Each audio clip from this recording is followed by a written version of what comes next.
Hi everyone, आज की इस वीडियो में हम एनसीईआरटी के चैप्टर नंबर 2 को डिस्कस करने वाले हैं। आज उसको स्टार्ट करेंगे और उसमें सबसे पहला जो टॉपिक है हमारा दैट इज इलेक्ट्रोस्टैटिक पोटेंशियल। तो बच्चों, हमें इलेक्ट्रोस्टैटिक पोटेंशियल को सही तरीके से समझना है। अगर आप इलेक्ट्रोस्टैटिक पोटेंशियल को सही समझ लेते हैं तो उसके बाद आपको उसके प्रॉब्लम्स करने में दिक्कत नहीं आएगी। तो आपको मैंने पिछले कुछ वीडियोस में ये समझाने की कोशिश की थी कि इलेक्ट्रोस्टैटिक फील्ड क्या होती है। बच्चों, यहाँ एक बात ध्यान दीजिएगा, मैं बार बार बोल रहा हूँ इलेक्ट्रोस्टैटिक फील्ड।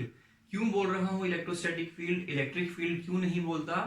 ज्यादा बड़ा इशू नहीं है, बट लेकिन यहाँ पे एक लॉजिक है कि इलेक्ट्रोस्टैटिक फील्ड तब कहेंगे जब वो फील्ड किसी एक स्टेशनरी चार्ज की वजह से है, एक रुके हुए चार्ज की वजह से जो फील्ड है उसे कहेंगे electrostatic field.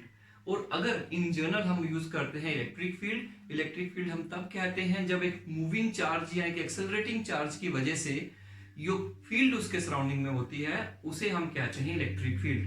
But in general sense हम इलेक्ट्रिक फील्ड ही बोला करते हैं और कभी कभार इलेक्ट्रोस्टैटिक फील्ड बोल देते हैं। इलेक्ट्रिक फील्ड वर्ड दोनों के लिए ही काम में आ जाता है, तो इतनी चिंता करने की जरूरत इस पे नहीं है, बट ये जरूरी था आपको बताना, इसलिए मैंने आपको बताया। तो चलिए आज हम डिस्कस करने वाले हैं इलेक्ट्रोस्टैटिक पोटेंशियल के बारे में। तो बच्चों देखो, मैं एक चार्ज यहाँ पे प्लेस करता हूँ, इसका जो मैग्नीट्यूड है वो Q है, this is a point charge. आपको पता है पॉइंट चार्ज अपने सराउंडिंग में एक फील्ड क्रिएट कर लेगा। मैं एक इमेजिनरी लाइन की हेल्प से, एक बाउंड्री की हेल्प से बता देता हूँ कि ये एक फील्ड की बाउंड्री है, इस तरह की कुछ। चलिए, तो ये सारी फील्ड है हमारी, ये फील्ड है, इस स्पेस को हम फील्ड कहेंगे, इलेक्ट्रोस्टैटिक फील्ड कहेंगे। तो चलिए इस इलेक्ट्रोस्टैटिक फील्ड में एक पॉइंट ले लेते हैं जिसका नाम हम रखते हैं ए, और यहीं से एक इमेजिनरी लाइन ड्रॉ की। ये जो पॉइंट है late it B infinity. Infinity मतलब इस चार्ज से बहुत दूर जहां पर फील्ड जीरो है, तो मतलब यहां पे इलेक्ट्रिक फील्ड कितनी होगी, लेट इट बी जीरो। तो अब देखिए, मैं अगर यहां पे एक टेस्ट चार्ज को प्लेस करता हूं, तो टेस्ट चार्ज को अगर मैं प्लेस करता हूं तो क्या ये चार्ज इस चार्ज पे फोर्स लगाएगा? कहेंगे लगाएगा। That charge will experience force, बिल्कुल करेगा। और ये चार्ज इस चार्ज को किस तरफ धकेलेगा? बोलेंगे बाहर की तरफ धकेलेगा। साथ में ही अगर मैं एक और पॉइंट लेता हूं यहाँ पे, जिसका नाम मैं रख लेता हूं B. This point is A, this point is B.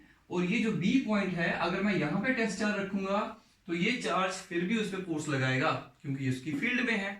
When a charge is placed in a electric field it experience a force. अब मुझे बताओ, ज्यादा फोर्स कब चार्ज एक्सपीरियंस करेगा? टेस्ट चार्ज जब ए पे रखेंगे या बी पे रखेंगे?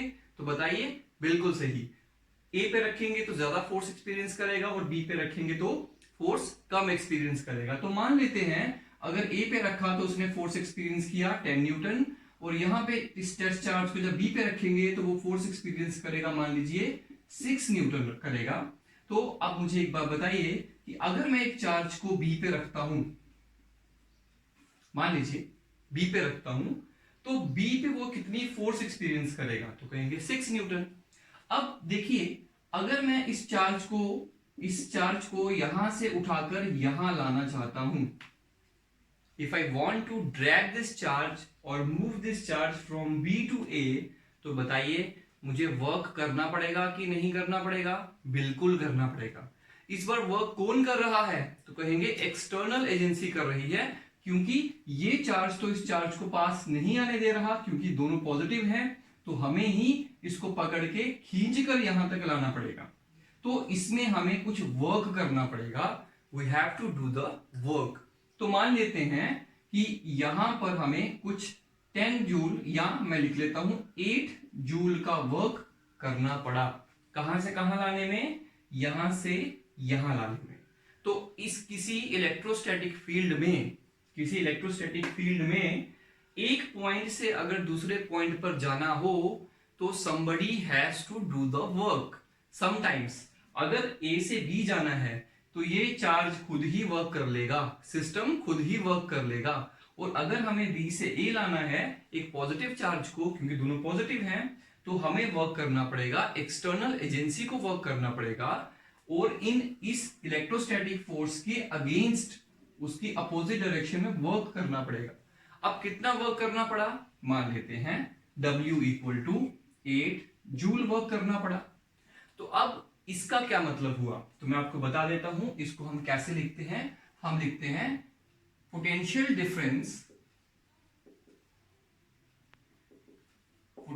Difference between A and B is equal to work done, that is VB minus VA. Potential difference between B and this is equal to WBA upon Q naught, because this test charge is called Q naught.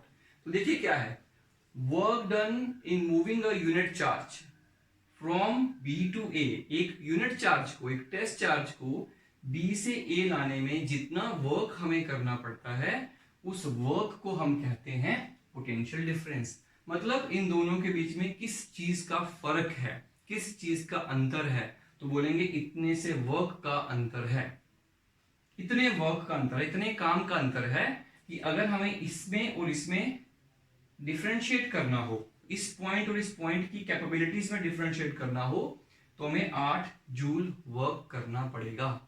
अब देखिए ये तो हमें बात समझ में आ गई। अब अगर मैं ऐसा रखूं, आपको समझ में आ चुका होगा कि पोटेंशियल डिफरेंस क्या होता है। तो पोटेंशियल डिफरेंस किसको कहते हैं, पोटेंशियल डिफरेंस होता है work done in moving a unit charge from a point two another point in the electrostatic field.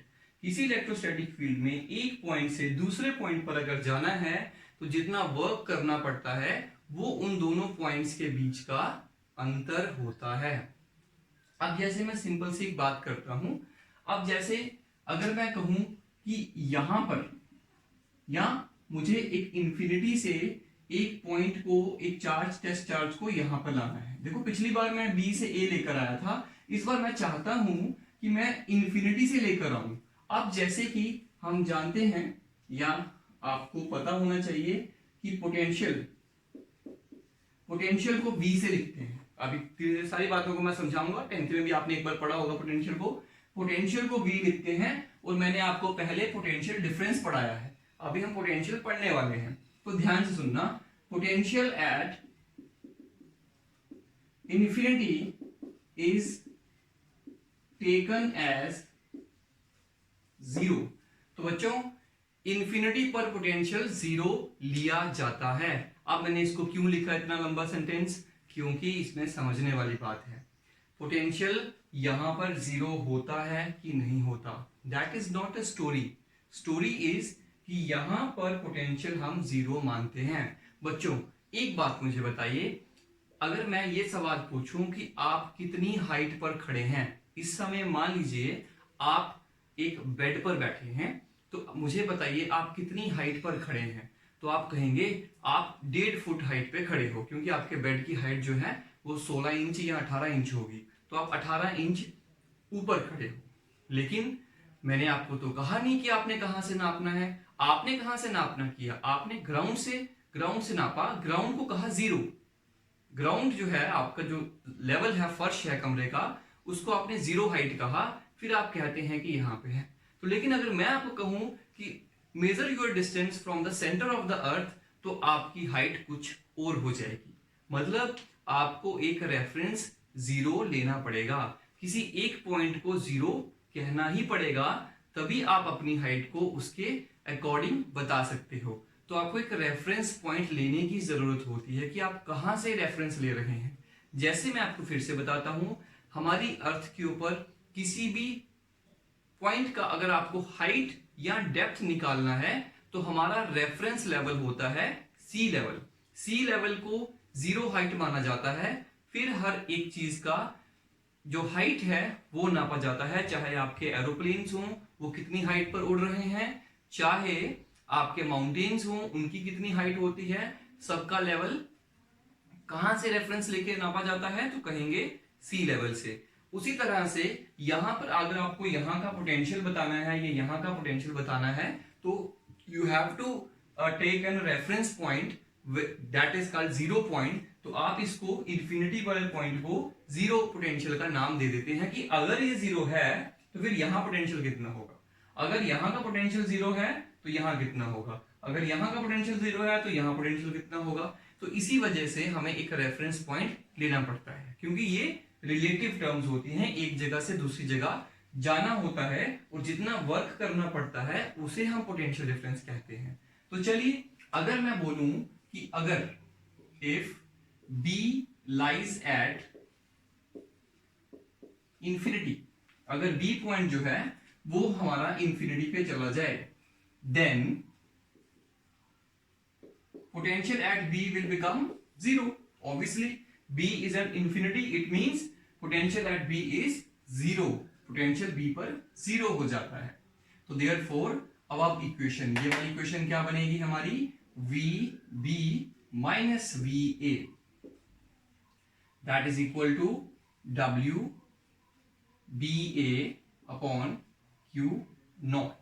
बच्चों एक चीज मैं आपको यहां पे ठीक करना चाहता हूं, यहां पे आएगा VA माइनस VB, इन दोनों के बीच का पोटेंशियल डिफरेंस जो था वो A माइनस B होगा, क्योंकि यहां का पोटेंशियल ज्यादा होता है, यहां का पोटेंशियल कम होता है, तो ऐसे लिखा जाता है।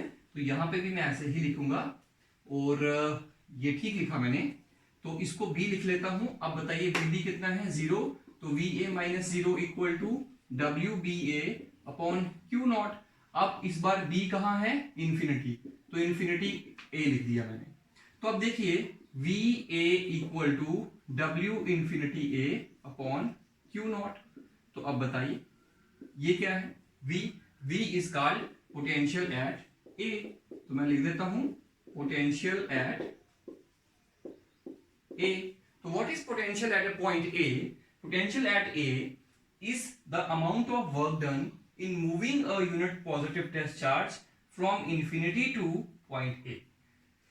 इंफिनिटी से A पॉइंट तक, इंफिनिटी से इस पॉइंट तक एक टेस्ट चार्ज को लाने में जितना वर्क एक एक्सटर्नल एजेंसी को करना पड़ेगा, यहां से यहां लाने में जितना वर्क करना पड़ेगा, उसे यहां का पोटेंशियल कहेंगे। तो यहां का पोटेंशियल कैसे डिफाइन हुआ, वर्क अपॉन चार्ज। इसको हम ऐसे लिख सकते हैं, potential at any point V is equal to W upon Q। W कहां से, इंफिनिटी से। तो इस तरह से हम लिख सकते हैं इसको। बच्चों ये जो फॉर्मूला है ये ऑलरेडी आप एक बार 10th में पढ़ चुके हैं, लेकिन इस बार हम थोड़ा डिटेल में इसको डिस्कस करने वाले हैं। तो बेसिकली पोटेंशियल होता क्या है, तो कहेंगे इलेक्ट्रोस्टैटिक फील्ड में किसी भी पॉइंट पर पोटेंशियल डिफाइन किया जा सकता है, और किसी भी पॉइंट पर पोटेंशियल का मतलब क्या होता है कि उस पॉइंट पर आने के लिए, कहां से, इंफिनिटी से वहां तक आने के लिए कितना वर्क करना पड़ेगा। अब मुझे बताओ इसका ऐसा यूनिट क्या होगा, इसका ऐसा यूनिट होगा वोल्ट। आपने सुना होगा, डिनोट किससे करते हैं, कैपिटल V से। तो यहां पे क्या आएगा, 1 volt equal to 1 joule per coulomb. इस तरह से इसके यूनिट को डिफाइन किया जाता है। तो लेट अस सपोज हमारे पास एक पॉइंट है यहां पे P, और ये इलेक्ट्रोस्टैटिक फील्ड में है, और इंफिनिटी से एक टेस्ट चार्ज को मुझे यहां पे लाना है, और मैंने एक टेस्ट चार्ज यहां पे रख दिया। इस टेस्ट चार्ज को लाने में मुझे 20 जूल वर्क करना पड़ा, 20 जूल। तो मुझे बताओ यहां का पोटेंशियल कितना होगा, तो कहेंगे यहां का पोटेंशियल होगा 20 जूल पर कूलम। क्या मतलब कि या इस पॉइंट पर आने के लिए हमें कितना वर्क करना पड़ता है इंफिनिटी से आने के लिए, तो कहेंगे 20 जूल फॉर 1 कूलम। बच्चों फिर से सुनो, ये पॉइंट है Q ना, Q नहीं लेंगे, R ले लेते हैं। पॉइंट है R, एक बार आप जवाब दीजिएगा। मेरे पास एक 2 कूलम का चार्ज है, ये 2 कूलम चार्ज है। इस 2 कूलम को चार्ज को मैं यहां पे लाके रखना चाहता हूं, और उसको रखने के लिए मुझे 40 जूल वर्क करना पड़ रहा है। तो मुझे बताओ इस R पॉइंट पे पोटेंशियल कितना होगा, तो कहेंगे 2 जूल है। 2 जूल के लिए 2 कूलम के लिए 40 जूल करना पड़ रहा है। तो बताइए 1 जूल के लिए कितना होगा, 1 कूलम के लिए कितना होगा, तो कहेंगे 20 जूल पर कूलम। आप थोड़ा समझ रहे होंगे कि हम किसी भी पॉइंट पर पोटेंशियल बता सकते हैं। कैसे बता सकते हैं, कि अगर हमें यह पता लग जाए कि इंफिनिटी से वहां तक आने के लिए कितना वर्क करना पड़ता है। अब मैं फिर से आपको समझाता हूं इस बात को, कि मान लीजिए मेरे पास एक पॉइंट है S पॉइंट पर जो पोटेंशियल है वो है 100 जूल पर कूलम, या मैं सीधा लिखता हूं 100 वोल्ट। इसका मतलब क्या हुआ? मैं कहता हूं एस पॉइंट पर 100 वोल्ट पोटेंशियल है। इसका मीनिंग क्या निकलता है? इसका मीनिंग ये निकलता है कि इंफिनिटी से अगर हमें इस पॉइंट तक आना है, हमें नहीं, सॉरी, एक टेस्ट चार्ज को आना है। किस चार्ज को? टेस्ट चार्ज को आना है। तो कितना वर्क करना पड़ेगा? 100 जूल करना पड़ेगा। अगर मैं कहता हूं इस पॉइंट पर जिसका नाम टी है 200 वोल्ट पोटेंशियल है, इस पॉइंट का पोटेंशियल कितना है? 200 वोल्ट। तो हमें इसका मतलब क्या हुआ कि इंफिनिटी से अगर एक टेस्ट चार्ज को यहां तक लाना है तो 200 जूल वर्क करना पड़ेगा। बच्चों फिर से सुनो, अगर इस पॉइंट का पोटेंशियल 400 वोल्ट है, इसका मतलब क्या हुआ? आप समझ चुके हैं। अगर मैं कहूं इस पॉइंट पे पोटेंशियल 500 वोल्ट है, अगर इस पॉइंट पे पोटेंशियल 600 वोल्ट है, अगर इस पॉइंट पे पोटेंशियल 50 वोल्ट है, इसका मीनिंग क्या निकल रहा है? इसका मीनिंग ये निकल रहा है कि जब हम उस चार्ज को वहां पे लाएंगे, किस चार्ज को? टेस्ट चार्ज को। टेस्ट चार्ज का वैल्यू कितना होता है? 1 यूनिट चार्ज कहते हैं उसे। पॉजिटिव होता है वो हमेशा, उसका वो कन्वेंशन है। कन्वेंशन माने तो अपनी हम एक रूल बना लेते हैं कि टेस्ट चार्ज को हमेशा पॉजिटिव ही लेना होता है। तो वहां पर लाने के लिए, उस पॉइंट पर लाने के लिए हमें उतना वर्क करना पड़ता है। अब देखिए एक बात है, मैं क्या कह रहा हूं, इस जगह का पोटेंशियल, इस जगह का पोटेंशियल कितना है, इस जगह का पोटेंशियल कितना है, इस जगह का कितना है, इस लोकेशन का कितना है, इस लोकेशन का कितना है, ऐसे बोल रहा हूं। इसका मतलब ये हुआ कि पोटेंशियल जो है, potential is the property of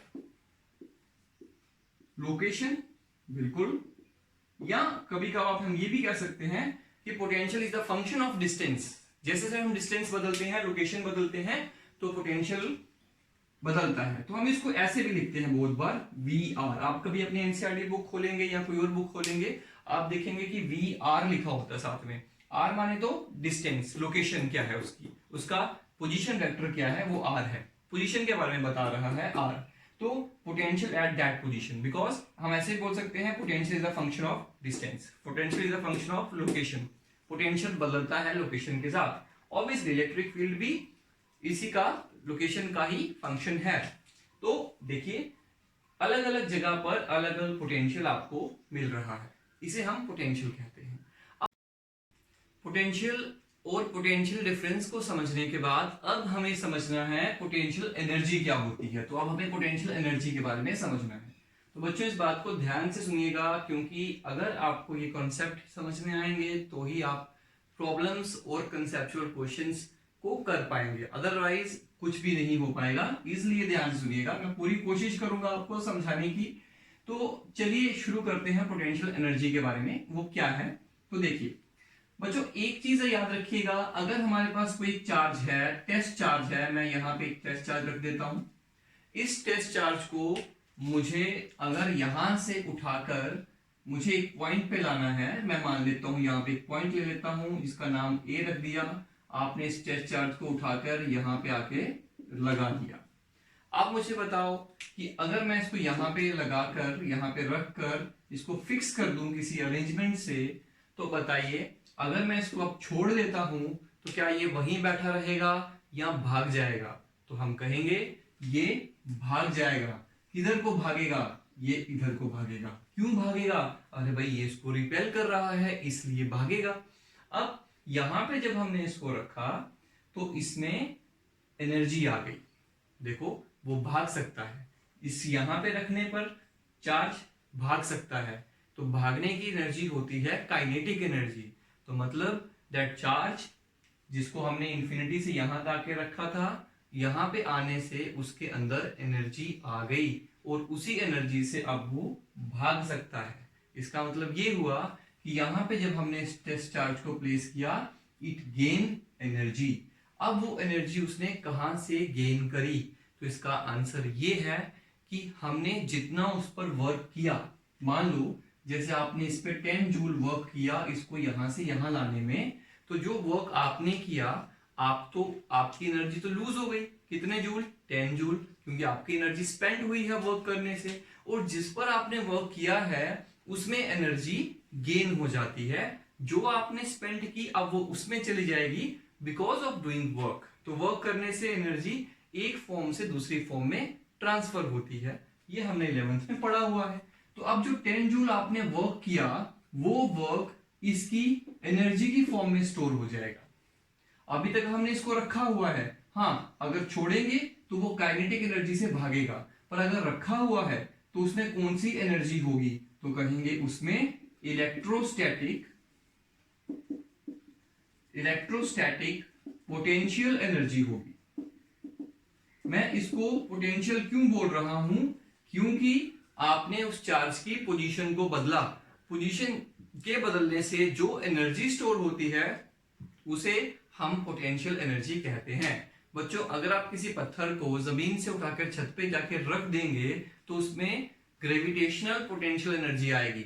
और अगर आपने किसी इलेक्ट्रोस्टैटिक फील्ड में एक चार्ज को दूसरी चार्ज जगह पे रख दिया तो उसमें इलेक्ट्रोस्टैटिक पोटेंशियल एनर्जी आएगी, क्योंकि पिछली बार ग्रेविटेशन के केस में आपने ग्रेविटेशनल फोर्स के अगेंस्ट वर्क करके उसको छत पे रखा था, और इस बार आपने इलेक्ट्रोस्टैटिक फोर्स के अगेंस्ट वर्क करके उसको यहां पे रखा है।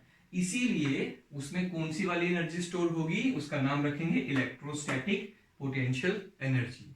तो बच्चों, यहां पर रखने से इसमें इलेक्ट्रोस्टैटिक पोटेंशियल एनर्जी आ गई। इसका सबूत क्या है? प्रूफ ये है कि इसको छोड़े तो ये भागेगा, मतलब इट हैज एनर्जी। और कितनी एनर्जी होगी? तो कहेंगे जितना वर्क आपने किया था। तो हम इलेक्ट्रोस्टैटिक पोटेंशियल एनर्जी को कैसे डिफाइन करेंगे? तो electrostatic potential energy is the amount of work done in bringing a charge from infinity to that point। कहां से कहां? यहां से उठाकर यहां लाने में एक चार्ज को, उसका वैल्यू कितना भी हो, जितना हमें वर्क डन करना पड़ रहा है उसे हम क्या कहेंगे? उसकी पोटेंशियल एनर्जी। तो इस तरह से हम इसको डिफाइन कर सकते हैं। तो मैं लिख सकता हूं electrostatic potential energy is the amount of work done in moving a charge, which charge? Given charge q from infinity to a given point।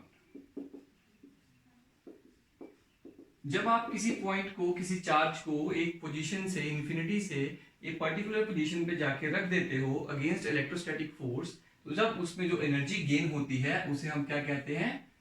Potential energy कहते हैं। और एनर्जी गेन किस वजह से होगी? बोलेंगे हमने जो वर्क किया उसके ऊपर, उस वजह से होगी। तो जितनी एनर्जी हम उसमें गेन करवाएंगे, जितना वर्क डन उस पर करेंगे, उतनी ही एनर्जी उसमें गेन होगी। चलिए इसको थोड़ा और समझते हैं। इसकी डेफिनेशन क्या है? एक चार्ज को, किसी भी चार्ज को, गिवन चार्ज को वहां से वहां लाने में जितना वर्क डन करना पड़ेगा उसे कहेंगे। इसको डिनोट करते हैं यू से। This is called U. तो U is what? It is the amount of energy, it is the amount of work done in bringing a given charge from infinity to that point. तो potential energy equal to work done. That is okay. अब मुझे बताओ, work done is equal to, यहां से formula देखो, charge potential multiply charge. Obviously ये देखिए formula, potential equal to work upon charge, तो work equal to potential into charge. तो you can simply write it like this, potential energy U is equal to potential multiply charge. तो ये दोनों के बीच में relation आ गया है। अब मेरी बात को और समझिएगा। तो जब हमने इस चार्ज को इंफिनिटी से यहां पर लाके रखा तो उसमें क्या गेन हुई? उसमें एनर्जी गेन हुई। अब देखिए, अगर आपने यहां पे एक चार्ज को रख दिया, now there is a system of two charges. Imagine करिए दो चार्ज हैं यहां पे, दोनों चार्ज को यहां पे फिक्स किया हुआ है हमने। अगर हम इस चार्ज को छोड़ते हैं तो ये भाग के चला जाएगा, और अगर हम इस चार्ज को यहां से छोड़ते हैं, अरे भाई ये भी तो भाग के चला जाएगा यहां से। अगर इसको फिक्स रखेंगे, इसको छोड़ेंगे तो ये भी भागेगा, इसको फिक्स रखेंगे, इसको छोड़ेंगे, ये भी भागेगा। इसका मतलब क्या हुआ? अरे भाई एनर्जी तो दोनों के पास है, इसके पास भी है और इसके पास भी है। जब दोनों के पास एनर्जी है, हमने वर्क तो सिर्फ इस पे किया था, जब वर्क सिर्फ इस पे किया तो एनर्जी सिर्फ इसके पास होनी चाहिए ना, इसके पास क्यों आई? तो कहेंगे, एग्जाम्पल के लिए एनालॉजी बनाते हैं। जैसे आपकी फैमिली में मान लीजिए सिर्फ पापा कमाई करते हैं, इनकम लाते हैं, तो पैसा कौन ला रहा है? पापा जी। लेकिन उस पैसे पे हक किस किस का होता है? मम्मी का होता है, आपका होता है। आप कहते हैं मेरे पैसे हैं, लाए किसने? पापा ने। शेयर कौन कर रहा है? सारे। तो जो भी अमाउंट आपके घर में है, जो भी पैसा आपके पास है, वो आपकी फैमिली का पैसा है, दैट इज शेयर्ड। पैसा उतना ही है लेकिन उस पर हक सबका है। और पैसा लाया किसने है? एक इंसान ने लाया है, सिर्फ एक इंसान ने। उसी तरीके से वर्क चाहे एक चार्ज पर किया गया हो, लेकिन जो एनर्जी होगी वो इन दोनों की एनर्जी होगी, वो इस अकेले की नहीं होगी। That will be shared by both the charges. ये तो दो हैं, अगर तीन भी होते तो भी मैं यही बात आपको कहता। तो इसलिए जो एनर्जी है वो म्यूचुअल एनर्जी होगी, इन दोनों की म्यूचुअल होगी, अकेले की नहीं होगी। इसलिए जब भी आप पोटेंशियल एनर्जी कैलकुलेट करने की कोशिश करें या पोटेंशियल एनर्जी को डिफाइन करें, तो वो कभी भी एक चार्ज की एनर्जी नहीं होती, वो दोनों चार्जेस की होती है, पूरे सिस्टम की होती है, एक चार्ज की नहीं होती है। तो कभी भी आपको ये प्रॉब्लम आएगी न्यूमेरिकल, तो वो उस पर कभी नहीं कहेंगे कि एक चार्ज की पोटेंशियल एनर्जी निकालो, हमेशा ये कहेंगे इस सिस्टम की एनर्जी बताओ कि इस सिस्टम की इलेक्ट्रोस्टैटिक पोटेंशियल एनर्जी कितनी होगी। आगे चलकर मैं आपको ये भी बताने वाला हूं कि एक्चुअली पोटेंशियल एनर्जी का पढ़ने का फायदा क्या है हमें। तो चलिए बढ़ते हैं आगे। ये हमारे पास इसका फॉर्मूला बन गया। अब इसमें एक बात और समझने वाली है। क्या समझने वाली है? कि अगर चार्ज हमारे पास 1 कूलम हो जाए तो U इक्वल टू V हो जाता है। अरे ये तो बड़ा इंटरेस्टिंग बात हो गई। मतलब क्या हुआ कि अगर ये मैं कहूं कि ये 1 कूलम चार्ज है, आप 1 कूलम को लाएंगे और आपको मान लीजिए 10 जूल वर्क करना पड़ रहा है, तो यहां का पोटेंशियल कितना होगा? तो कहेंगे 10 जूल होगा, सॉरी 10 वोल्ट होगा। तो 10 वोल्ट यहां का पोटेंशियल है। मतलब क्या हुआ कि एक चार्ज को 1 कूलम चार्ज को यहां से यहां लाने में कितना वर्क करना पड़ रहा है? तो कहेंगे 10 वोल्ट करना पड़ रहा है। तो अगर हमें 2 चार्ज को लाना हो, 2 कूलम को लाना हो, तो कहेंगे 20 वोल्ट करना पड़ेगा। अगर हमें 3 को लाना है तो कहेंगे वहां पे वहां पे कितना वर्क डन करना पड़ेगा? 30 जूल करना पड़ेगा। तो इसका मतलब ये हुआ कि अगर मैं यहां पे एक और पॉइंट ले लेता हूं, बी पॉइंट, और इंफिनिटी से यहां एक चार्ज को लाता हूं, 1 कूलम को, तो मुझे 5 जूल वर्क करना पड़ेगा। यहां का पोटेंशियल कितना हो गया? 5 वोल्ट। अब अगर मुझे बता दिया कोई बता रहा है कि यहां का पोटेंशियल 5 वोल्ट है, इसका मतलब क्या हुआ? इसका मतलब ये हुआ कि अगर मैं एक चार्ज को, मतलब 1 कूलम चार्ज को यहां पर प्लेस करता हूं, कहां से लाकर? ऑब्वियसली इंफिनिटी से लाकर प्लेस करता हूं, तो वो कितनी एनर्जी गेन करेगा? तो कहेंगे 5 जूल एनर्जी गेन करेगा। क्यों? क्योंकि उस 1 कूलम को लाने के लिए आपको कितना वर्क करना पड़ रहा है? Work equal to 5 joule per coulomb. तो 1 कूलम पे 5 जूल लग रहा है ना, तो इसलिए क्या कहेंगे कि जहां का पोटेंशियल 5 वोल्ट है, वहां पर टेस्ट चार्ज को अगर रखें तो वो कितनी एनर्जी गेन करेगा? वो चार्ज एनर्जी गेन करेगा। पोटेंशियल उस जगह का है, एनर्जी चार्ज गेन करता है। तो फाइनली हमारे पास क्या रिजल्ट निकला कि अगर मैं कहूं कि यहां पर 10 वोल्ट पोटेंशियल है, इसका मतलब कि अगर मैं यहां पर एक टेस्ट चार्ज को रखता हूं तो वो कितनी एनर्जी गेन करेगा, मतलब उस पर कितना वर्क डन करना पड़ेगा। अरे भाई जितना वर्क डन करना पड़ेगा उतनी एनर्जी गेन करेगा यहां रखने से। इसलिए हम कहेंगे कि यहां से यहां लाने में इस पर 10 जूल वर्क करना पड़ेगा। इसलिए इसमें कितनी एनर्जी गेन होगी अगर हम यहां पे एक टेस्ट चार्ज को रखते हैं तो अगर टेस्ट चार्ज को रखते हैं तो यहां पर उसमें 10 जूल एनर्जी गेन हो जाएगी। ये मतलब होता है कहीं के पोटेंशियल का। तो मैं कहता हूं इस जगह का पोटेंशियल 50 वोल्ट है। इसका मतलब कि अगर मैं एक टेस्ट चार्ज को यहां पर रखता हूं, प्लेस करता हूं इंफिनिटी से लाकर, तो यहां पर वो कितनी एनर्जी गेन करेगा? कितना एनर्जी गेन करेगा? तो कहेंगे 50 जूल करेगा। या यहां पर लाने के लिए कितना वर्क करना पड़ेगा? क्योंकि जितना वर्क करना पड़ेगा उतनी एनर्जी गेन करेगा। तो 50 जूल करना पड़ेगा वर्क, तो उतनी एनर्जी गेन करेगा। तो इसका मतलब एक पोटेंशियल का आपको समझ में आ गया। अब बताओ कि अगर इस जगह पे 50 वोल्ट पोटेंशियल है और मैं इस जगह पर एक चार्ज को ला रहा हूं जिसका वैल्यू 2 कूलम है। बताओ ये 2 कूलम जब यहां पे रखेंगे तो वो कितनी एनर्जी गेन करेगा? तो कहेंगे 1 कूलम लाते तो 50 जूल करता, तो 2 लाए हैं तो 100 करेगा। तो अब यहां पे रखने पर कितना होगा? 100 जूल एनर्जी गेन करेगा। तो बच्चों इस तरह से हम इस बात को समझ सकते हैं।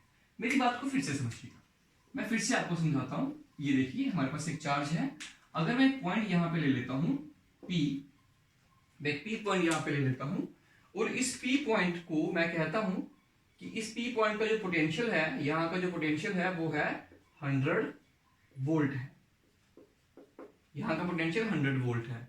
तो बच्चों मुझे आपने ये जवाब देना है कि अगर मैं यहां पे 4 कूलम का एक चार्ज रखता हूं तो उसमें कितनी एनर्जी गेन होगी, वो कितनी एनर्जी गेन करेगा, ये सिस्टम कितनी एनर्जी गेन करेगा। अगर मैं यहाँ पे 4 कूलम चार्ज रखता हूं तो कहेंगे 400 जूल करेगा। Very simple. और अगर मैं यहाँ पे 2 रखता हूं तो कहेंगे 200 जूल करेगा। तो ये फर्क होता है पोटेंशियल और पोटेंशियल एनर्जी में। तो पोटेंशियल जगह का होता है, लोकेशन का होता है कि कितना है, कि मतलब वहां पर एक टेस्ट चार्ज को लाने के लिए कितना वर्क करना पड़ रहा है। तो मैं यहां पे लिख सकता हूं कि potential is the property of location and potential energy the property of charge. Energy charge में आती है और पोटेंशियल लोकेशन का होता है।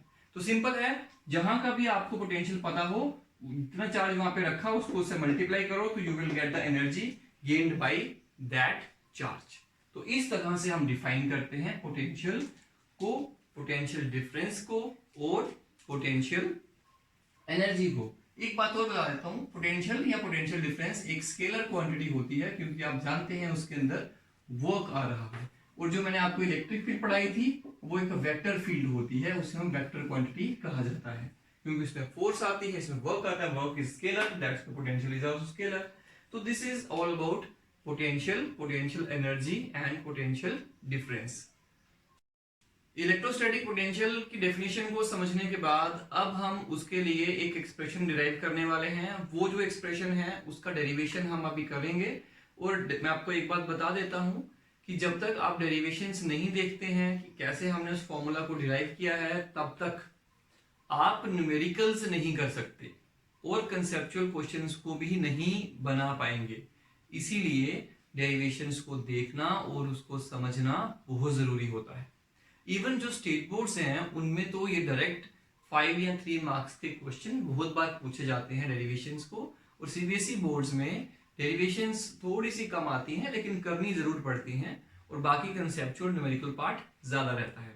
हाँ, एंट्रेंस के लिए जैसे नीट और जेईई के एंट्रेंस हैं उनके लिए डेरिवेशन का इंपॉर्टेंस नहीं है, बट स्टिल देखा जाए तो न्यूमेरिकल्स तो आएंगे उसमें। न्यूमेरिकल्स करने के लिए आपको डेरिवेशन को समझना जरूरी है। तो चलिए देखते हैं कैसे इसका डेरिवेशन बनाना है हमें। तो मेरे पास एक चार्ज है, पॉइंट चार्ज है, ये it is a point charge, इसका मैग्नीट्यूड Q है, इट इज पॉजिटिव। ये अपने सराउंडिंग में इलेक्ट्रिक फील्ड बनाएगा और किसी भी पॉइंट पर हम इलेक्ट्रोस्टैटिक पोटेंशियल भी डिफाइन कर सकते हैं। यहाँ कितना पोटेंशियल है, यहाँ कितना है, वी नो दैट। और एक इमेजिनरी लाइन ड्रॉ कर लेता हूँ और यहाँ को मैं इंफिनिटी कह देता हूँ कि इंफिनिटी यहाँ से बहुत दूर पॉइंट होगा। और यहाँ पर एक पॉइंट ले लेता हूँ जिसका डिस्टेंस इस चार्ज के सेंटर से, पॉइंट है तो उसी के डिस्टेंस से होगा, लेट इट बी r। और इसका नाम जो है उसको हम नाम दे देते हैं पॉइंट A। ये पॉइंट है जो कि r डिस्टेंस पर है इस चार्ज से। और 2 पॉइंट्स हम और लेते हैं जिनका नाम हम रखेंगे यहां पर P और Q। बच्चों ये जो पॉइंट्स हैं ये बहुत नजदीक लिए जाने वाले हैं, इतना नजदीक लेंगे कि इनके बीच का जो डिस्टेंस है उसको हम dx मानेंगे। dx is very very very small distance. तो these 2 points are very very close to each other. और दूसरी बात, यहां से जो डिस्टेंस होगा इस P पॉइंट का, late it B x, x is any variable, तो ये P पॉइंट का जो डिस्टेंस होगा वो कितना होगा हमारे पास, x मान लेते हैं। अब देखिए अगर मैं एक टेस्ट चार्ज को इस पॉइंट पे रखूं, किस पॉइंट पे, P पॉइंट पे रखूं, तो वो कितनी फोर्स एक्सपीरियंस करेगा। तो कहेंगे कि फोर्स जो एक्सपीरियंस करेगा that will be equal to F equal to K, that is 1 upon 4 pi epsilon naught Q naught upon x square. This is equation number 1. Let it be. This is Coulomb's law. Coulomb's law की help से हमने यहाँ पर charge जो रखा था, test charge Q not, उस पर फोर्स एक्सपीरियंस जितनी उसने करी वो हमने कैलकुलेट कर ली. अब मुझे बताइए कि अगर हमें स्मॉल वर्क करना हो, small amount of work in moving a unit positive test charge from P to Q. Obviously P से Q आने में डिस्टेंस बहुत कम ट्रेवल करना पड़ेगा, इसलिए वर्क भी बहुत कम करना पड़ेगा. पॉजिटिव है तो यहां से यहां लाने में वर्क करना पड़ेगा, तो उस वर्क को हम नाम दे देते हैं dW. That is equal to, you know, force F dot S. S कितना है, डिस्टेंस कितना है, F dot dx. And you know one thing more, मैं आपको यहाँ पे बता देता हूं कि यहाँ पर dx का जो डायरेक्शन है वो लेफ्ट साइड है, dx वेक्टर, और यहाँ पे जो फोर्स लग रही है इस चार्ज पर वो दूसरी तरफ है. यहाँ इलेक्ट्रिक फील्ड का डायरेक्शन यहाँ पर दूसरी तरफ, बाहर वाली साइड. एंड दोनों के बीच में एंगल कितना है, this is 180 degree. This point is P. आप देख रहे हैं, तो यहां पर मुझे क्या लिखना पड़ेगा, यहां पे लिखना पड़ेगा F dx cos 180 degree. A dot B equal to AB cos theta, that is minus cos 180 is -1, तो F dx आएगा. That is equation number 2. Let it B.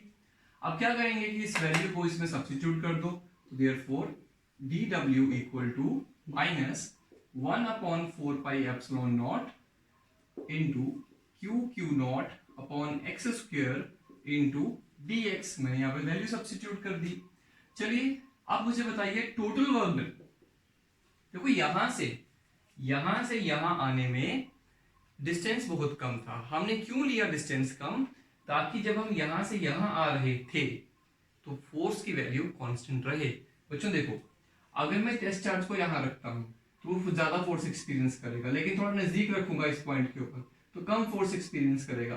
थोड़ा और नजदीक रखता हूं तो फोर्स और कम एक्सपीरियंस करेगा. थोड़ा और नजदीक रखता हूं तो फोर्स और कम एक्सपीरियंस करेगा. इसका मतलब ये हुआ कि जैसे जैसे हम इसको यहां से ला रहे थे वो डिफरेंट फोर्स एक्सपीरियंस कर रहा था.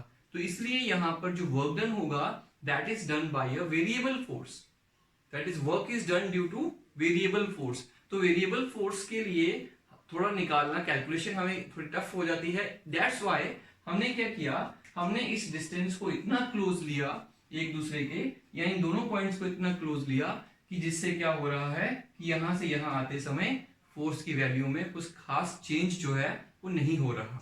मतलब लगभग फोर्स कैसी रह रही है, कांस्टेंट. तो अगर फोर्स कांस्टेंट है ड्यूरिंग वर्क डन तो ऑब्वियसली हम सिंपल फॉर्मूला यूज कर सकते हैं. दैट्स व्हाई फोर्स को कांस्टेंट रखने के लिए हम इन दोनों पॉइंट्स को एक दूसरे के बहुत ज्यादा क्लोज ले रहे हैं. तो चलते हैं आगे. टोटल वर्क डन, अगर मैं कहूं कि हमें टोटल कितना वर्क डन कर रहा है, करना पड़ेगा total work done in moving a test charge Q naught from infinity to point A. मतलब यहां से इतने डिस्टेंस से यहां तक लाने में कितना वर्क करना पड़ेगा. देखो बच्चों, यहां से यहां आने में dW, यहां से टोटल यहां आने में कितना W. तो हम क्या करेंगे, इसका इंटीग्रेशन करेंगे. तो W equal to integration of dW, that is equal to integration of 1 upon 4 pi epsilon naught Q naught upon x square dx from where to where. तो देखिए यहां पे जब हमारा चार्ज था तो उसका डिस्टेंस इन्फिनिटी था, और जब उसको यहां लाया तो उसका डिस्टेंस कितना हो गया, r. तो distance infinity to distance r तक लाना पड़ेगा. तो यहाँ पे माइनस साइन भी है तो माइनस भी लगा दीजिए. चलिए यहां से आगे बढ़ते हैं. अब देखिए 1/4 pi epsilon not is a constant term, तो इंटीग्रेशन से बाहर आ जाएगी. चार्ज का वैल्यू सेम रहेगा. चार्ज, इस टेस्ट चार्ज को यहां से यहां लाते समय क्या क्या फैक्टर्स बदल रहे हैं, तो कहेंगे ये वाला चार्ज तो वही रहेगा. जो टेस्ट चार्ज है वो भी वही रहेगा, तो कांस्टेंट रहेंगे, बाहर ले लीजिए। तो बदलेगा क्या, तो कहेंगे डिस्टेंस बदलेगा। यहाँ डिस्टेंस इंफिनिटी है, जैसे जैसे नजदीक ला रहे हो तो डिस्टेंस कम हो रहा है, इसलिए इंटीग्रेशन किसका होगा, डिस्टेंस का होगा। किसके विद रिस्पेक्ट में होगा, डिस्टेंस के। कहां से कहां तक होगा, इंफिनिटी से लेकर आर तक होगा। तो चलिए इसको आगे करते हैं। Q naught upon 4 pi epsilon not 1 upon x square का इंटीग्रेशन होता है -1 अपॉन एक्स। तो बच्चों यहाँ पे माइनस पहले से भी था, एक और माइनस बाहर आया तो ये प्लस हो गया, 1 अपॉन एक्स आ गया। और यहाँ पे लिमिट्स लगा दीजिए इंफिनिटी से आर तक। तो यहां से आगे बढ़ते हैं, देखिए क्या आएगा, 1 upon 4 pi epsilon naught Q naught upon नहीं, यहां पे आएगा, आप अपर लिमिट पुट करिए 1 upon R minus 1 upon infinity. यहां से आएगा 1 upon R minus 1 upon infinity. तो इस तरह से हमने इसको लिखा। तो यहां से जो हमारे पास सिचुएशन आएगी वो आएगी 1 अपॉन इंफिनिटी इज 0, तो ये टर्म 0 हो गई। तो फाइनली हमारे पास यहां से क्या बना, चलिए देखते हैं कि वर्क जो होगा that is equal to 1 upon 4 pi epsilon naught Q naught upon R. Why, because 1 upon R बचा, ये इसके नीचे लिख दिया, ये 0 हो गया। तो ये हमारे पास आया। According to definition of potential, potential की डेफिनेशन क्या होती है, किसी भी पॉइंट पे पोटेंशियल का डेफिनेशन ये होता है V equal to work infinity से उस पॉइंट तक आने में upon charge, that is equal to 1 upon 4 pi epsilon naught. Work का फॉर्मूला भी निकाला हमने इंफिनिटी से लेकर वहां तक का, Q upon Q naught upon R into charge. ये वाला चार्ज मैंने यहां लिख दिया, ये दोनों कैंसिल हो गए। तो हमारे पास पोटेंशियल का फॉर्मूला क्या बना, 1 upon 4 pi epsilon naught Q by R। तो बच्चों ये हमारे पास रिक्वायर्ड फॉर्मूला बन गया। इसको हम ऐसे भी लिख सकते हैं, V equal to K Q by R, why K is Q, ये K का वैल्यू 1/4 पाई एप्सिलॉन नॉट है, coulomb's constant, this is the formula. तो अब देखिए पोटेंशियल के फॉर्मूला में ये आ रहा है कि V जो है वो R के इनवर्सली प्रोपोर्शनल है, R स्क्वायर के नहीं है, R के है। और सबसे इंटरेस्टिंग बात एक और मैं आपको बता देता हूं कि यहां पर इलेक्ट्रिक फील्ड अगर आप देखें due to a point charge वो होती है 1 बाई, या मैं लिखता हूं K Q by R square, और potential due to point charge that is K Q by R। तो देखिए इलेक्ट्रिक फील्ड R स्क्वायर के प्रोपोर्शनल है और पोटेंशियल सिर्फ R के इनवर्सली प्रोपोर्शनल है। तो दोनों में ये डिफरेंस आता है। तो फॉर्मूला याद रखने में आपको हेल्प मिलेगी। सिंपल फॉर्मूला है, electric field due to point charge, किसी पॉइंट पे इलेक्ट्रिक फील्ड कितनी होगी इस पॉइंट चार्ज की वजह से, that is K Q by Q is the source charge, याद रखिएगा सोर्स चार्ज है ये। और ये भी याद रखिएगा यहाँ पे जो Q आ रहा है वो सोर्स चार्ज है, तो K Q by R square. और जो पोटेंशियल है ड्यू टू पॉइंट चार्ज वो होता है K Q बाई R। तो बच्चों ये देखिए, और अगर आपको पोटेंशियल एनर्जी निकालनी है तो वो भी आप निकाल सकते हैं। तो बच्चों पोटेंशियल एनर्जी कैसे निकालोगे, तो कहेंगे U equal to V into Q। तो यहां से क्या आएगा, तो मैं आपको लिख देता हूं U equal to K Q upon R। तो ये चार्ज को मैंने फिर से लिख दिया, तो ये फॉर्मूला बन गया हमारे पास पोटेंशियल एनर्जी का। पोटेंशियल एनर्जी के फॉर्मूला को हम दोबारा भी डिस्कस करेंगे, अदरवाइज मैंने यहाँ पे आपको बता दिया। तो this is the required expression for electrostatic potential due to a point charge. तो चलिए बच्चों अब हम एक प्रॉब्लम देखते हैं एनसीईआरटी की एक्सरसाइज का। सबसे पहला प्रॉब्लम जो होगा चैप्टर नंबर 2 में, जिसका नाम है एक्सरसाइज 2.1, उसको हम आज स्टडी करते हैं कि एक्चुअली इसमें क्या दिया हुआ है, उसको कैसे करना है। तो देखिए क्या कह रहे हैं कि find the point between two charges where potential is 0। हमें दो चार्ज दिए हुए हैं, पहले चार्ज का वैल्यू जो होगा that is Q1 that is equal to 5 into 10 power -8 coulomb. मैं लिख रहा हूं यहाँ पे सबसे पहले हमें गिवन में क्या क्या दिया हुआ है। दूसरा चार्ज जो हमें दूसरा 16 सेंटीमीटर दूर रखा हुआ है, इस चार्ज का वैल्यू है -3 इंटू 10 पावर -8 कूलम। इसके बाद जो R डिस्टेंस है दोनों के बीच का वो 16 सेंटीमीटर है। मैं इसको कन्वर्ट कर लेता हूं 0.16 मीटर। ऐसे सिस्टम में कन्वर्ट कर लिया। हमें एक ऐसा पॉइंट बताना है इन दोनों के बीच में, बच्चों ये बात याद रखिएगा, इन दोनों के बीच में हमें एक ऐसा पॉइंट बताना है जहां पर पोटेंशियल 0 हो। देखिए यहां पे भी एक पॉइंट आपको मिल सकता है जहां पोटेंशियल जीरो है, वो आप उसको ट्राई करिएगा। मैं आपको बताऊंगा कि यहां पर अगर मैं एक पॉइंट ले लूं, let it be P, let ऐसे कर लेते हैं, let P be the point where potential is zero, therefore v at b p is equal to zero.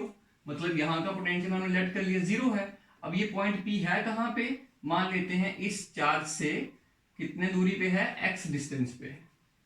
ठीक, ये पॉइंट यहाँ पे पोटेंशियल जीरो है, वो x डिस्टेंस पे है। तो बच्चों बाकी डिस्टेंस कितना बचेगा, तो कहेंगे इसको मैं लिख लेता हूं 0.16 मीटर। तो ये आएगा आपका 0.16 माइनस x, जो डिस्टेंस बाकी बचा।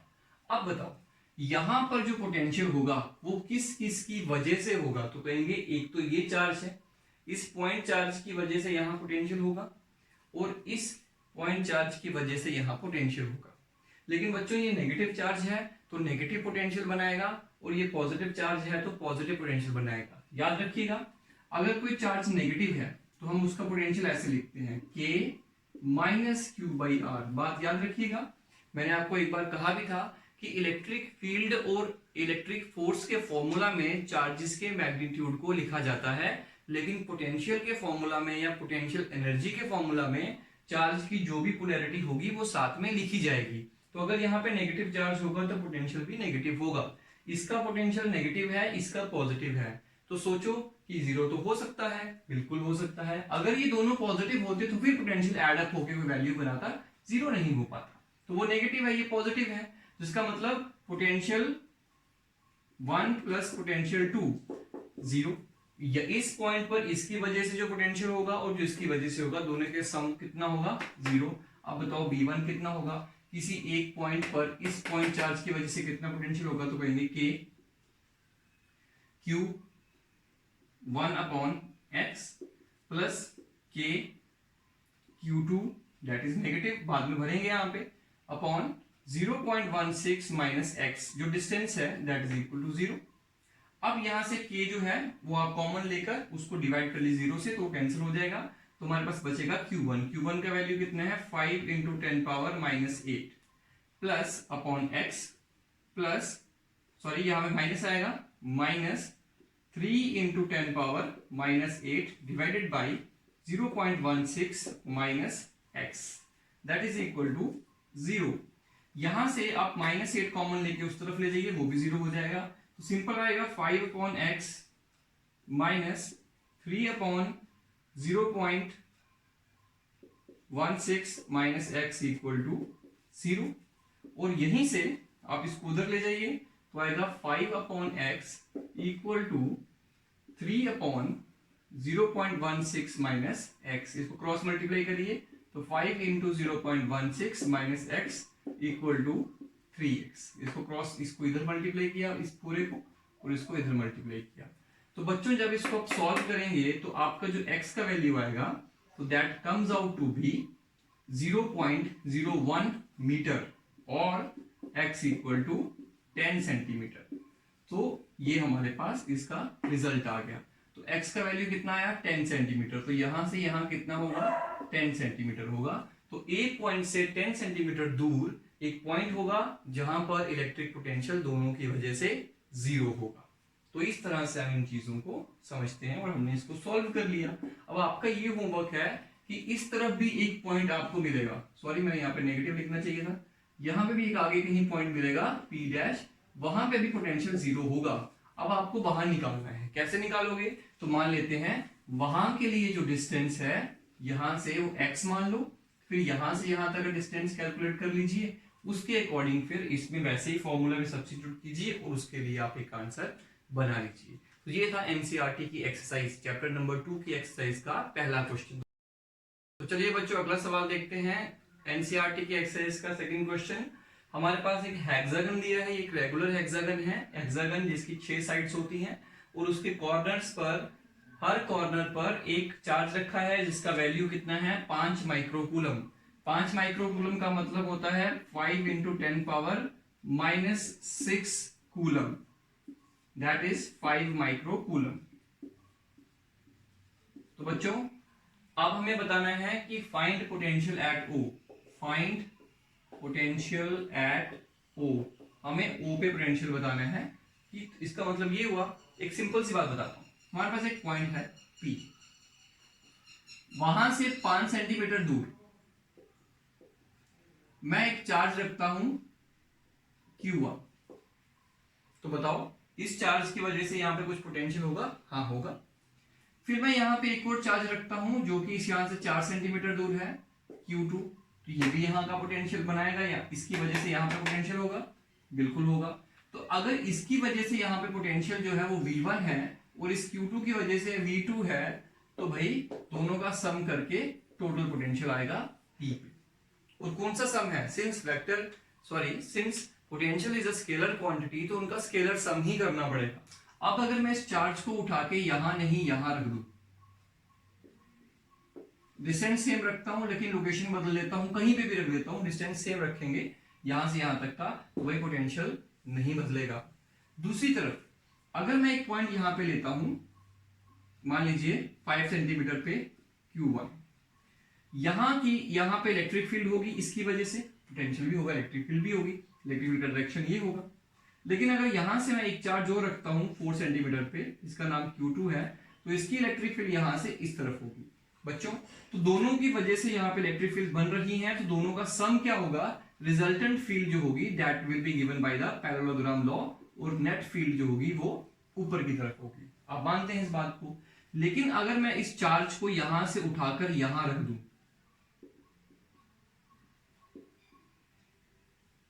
तो बच्चों यहां रख दूं, तो अब जो इलेक्ट्रिक फील्ड है उनकी डायरेक्शंस बदल गई, इसकी वजह से यहां पे जो रिजल्टेंट फील्ड बनेगी उसकी डायरेक्शन भी बदल गई।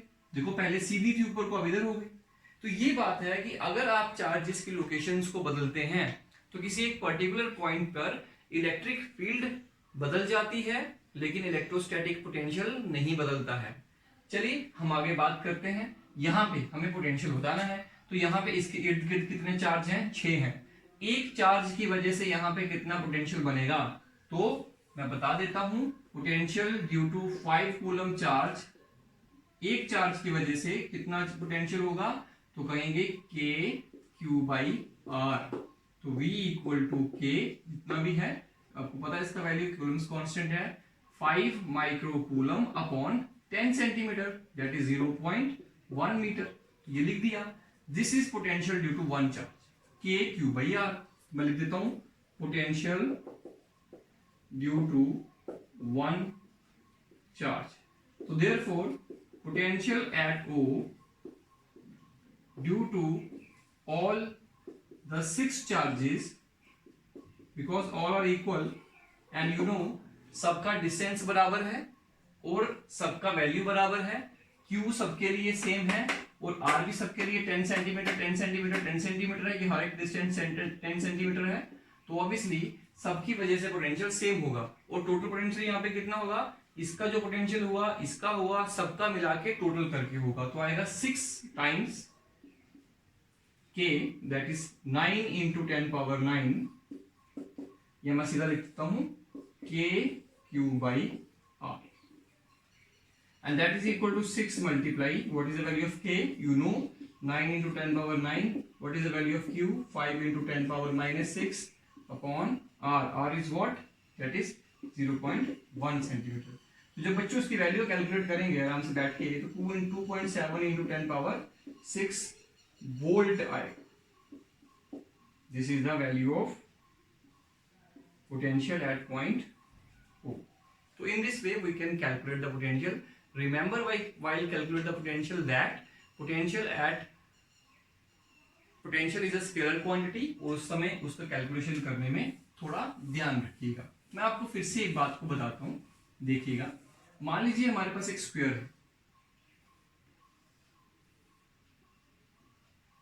और यहां पे मैंने एक चार्ज रखा है Q, यहां पे रखा हुआ है Q, यहां रखा हुआ है -Q और यहां रखा हुआ है -Q। ठीक है, या ऐसा भी कर सकते हैं, यहां पे +Q रखिए, यहां +Q रखिए, यहां +Q रखिए, यहां -Q रखिए। अब मुझे बताइए कि ये जो स्क्वायर है ये इसके डायगोनल्स होंगे और इस पॉइंट पे इलेक्ट्रिक फील्ड कितनी होगी। तो बताइए इस बार क्या होगा electric field at this point. तो चलिए देखते हैं। सबकी फील्ड यहाँ पे होगी, उसको मिला के टोटल फील्ड बनेगी। तो इस पॉजिटिव चार्ज की वजह से यहाँ की फील्ड इस तरफ होगी, ठीक, और इस नेगेटिव इस पॉजिटिव की वजह से फील्ड इस तरफ होगी। दोनों का डिस्टेंस सेम है। इलेक्ट्रिक फील्ड का फॉर्मूला आप जानते हैं कि Q बाई आर स्क्वायर होता है। इस वजह से Q दोनों के सेम है, R भी दोनों का सेम है, डिस्टेंस सेंटर से सेम होंगे, इस वजह से दोनों फील्ड आपस में कैंसिल हो जाएंगी। इसी तरीके से इस माइनस Q का जो फील्ड होगा वो इसकी अपनी तरफ होगा और इस प्लस Q का जो होगा, सॉरी इसको भी माइनस कहते हैं हम लोग, तो इस माइनस Q का वो उसकी अपनी तरफ होगा। तो ये दोनों भी सेम है और डिस्टेंस भी सेम है, इसलिए कैंसिल हो जाएंगे। तो नेट फील्ड यहाँ पे कितनी होगी, जीरो होगी। बिल्कुल सही आया। तो field at this point O is zero. In the same way अगर मैं कहूं कि इस पॉजिटिव चार्ज का पोटेंशियल यहाँ पे पॉजिटिव होगा और इसका भी पॉजिटिव होगा, इन दोनों का डबल पॉजिटिव हो गया और इन दोनों का डबल नेगेटिव हो गया, तो आपको लगता है कि सब मिला के जीरो होगा। बिल्कुल होगा। कैसे होगा थोड़ा समझते हैं। Total potential at O equal to V1 plus V2 plus V3 plus V4 that is equal to, इसकी वजह से कितना पोटेंशियल होगा KQ upon R plus R सबके लिए सेम है R। इसकी वजह से होगा minus KQ by R, minus charge minus लिखेंगे, फिर प्लस इसकी वजह से कितना होगा KQ बाई R और इसकी वजह से कितना होगा माइनस KQ बाई R। तो बच्चों ये देखो ये कैंसिल हो गए एंड रिजल्ट कितना आया जीरो। तो फाइनली पोटेंशियल इज जीरो। यहाँ पे पोटेंशियल जीरो है। अब सोचिए कि अगर मैं ऐसा करूं, इस यहां पे क्या करें कि थोड़ा सा सिचुएशन को बदलते हैं। सिचुएशन क्या बदलेंगे, अगर मैं इस पॉजिटिव चार्ज को हटा के यहां रख दूं और उस नेगेटिव को उठा के यहां रख दूं। बच्चों मैंने वो कुछ भी नहीं किया, सिर्फ चार्जेस का लोकेशन चेंज किया, बाकी सब सेम है। अब मुझे बताओ इलेक्ट्रिक फील्ड कितनी होगी। तो देखिए इस पॉजिटिव चार्ज की वजह से जो फील्ड होगी वो इस तरफ होगी, इस नेगेटिव की वजह से भी इस तरफ होगी, तो दोनों की मिलकर इलेक्ट्रिक फील्ड जो होगी वो डबल हो जाएगी क्योंकि दोनों की फील्ड सेम डायरेक्शन में है। इसी तरह से इस पॉजिटिव की इस तरफ होगी और इस नेगेटिव की भी इसी तरफ होगी, तो इन दोनों की मिलकर टोटल डबल हो जाएगी। आप बोलो इन दोनों की इस तरफ है, इन दोनों की फील्ड मिलाकर इस तरफ होती है, तो रिजल्टेंट फील्ड कहां होगी।